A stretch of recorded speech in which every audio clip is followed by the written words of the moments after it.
down what's up. And okay, so we're working out, going about our business, and this is where I run into one. I talked to my friend to this day. He's locked up. His name is Spawn. I gave him the nickname. He's like a little hell spawn. He was doing 3 years for dealing in stolen property. And he's like, hey, man, can I work out with you guys, man? You know, and he seemed all right. He was a little closer to my age. So, and I had like knew what he probably was going through as I had went through the system. And I know I had been now a couple years. And I was like, yeah, man, we run as long as you got good paperwork and we run him, make sure he's good. Yeah, it's stolen property. Cool. So he's working out with us. And, you know, one day he pulls me to the side and he's like, listen, dude. He's like, there's a dude in the dorm. And, you know, he put his finger in my ass. Like I'm like, what? This is prison, though. Like, nothing ceases to ever amaze you, dude. And I go, what? He goes, yeah, man. He goes, I'm going to kill him, dog. I'm going to fucking kill him. So I'm like, you don't want to just whoop his ass, man? He goes, nah, how can I do that, bro? What? Then what? What if I lose the fight, bro? Mm-hmm. You know? I was like, all right. So we had talked about it, and he told me the story. The dude tried him in the shower, did a little fucking swipe on him, like tried the fuck out of him. Mm-hmm. And dude was a notorious, like what he does is he goes after weaker inmates, and Spawn was a little short, skinny dude who he looked like Harry Potter, basically. Right. And he was like, man, I'm not doing it. And I could resonate with it because I never went through that, but being jumped and everything I went through, hit with locks and, you know, everything I went through in confinement, I told him I will never be a victim. I don't care if I have to do a life sentence or whatever happens, I will never be a victim again. So I understood what he felt, that rage, that pain, the violation. And plus, you have to live here. Right. You know, so we would talk more, and a lot of inmates would say that,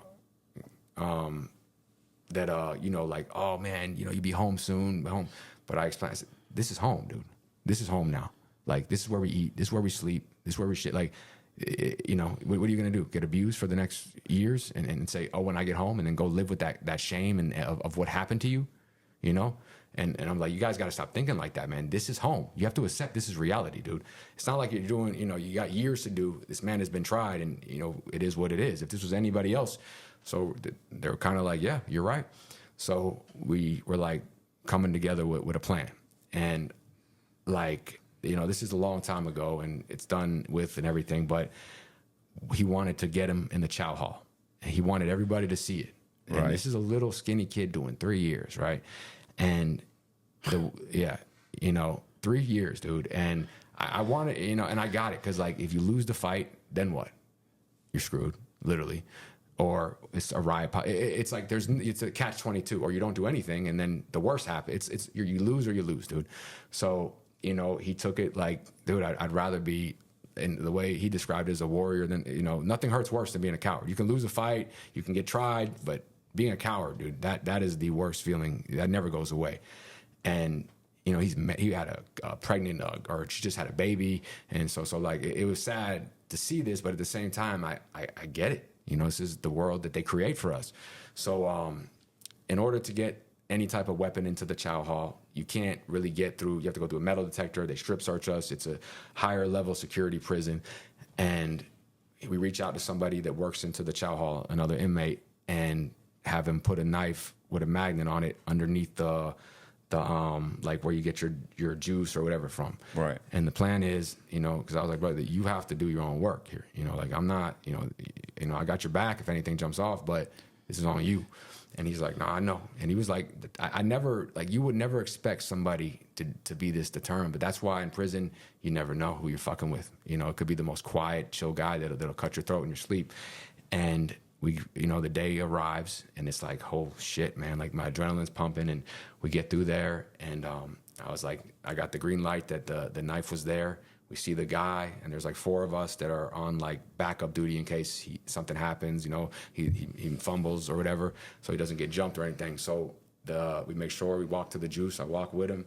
The knife's there. I tell him, like, I give him the sign that it's there. He grabs the knife. He's walking up like he's got his thing. He just immediately, like, the rage and anger just explodes in him, and he starts hitting the dude. And dudes are trying to like get up, and I'm kind of there, just like causing like a little like back, you know, to that.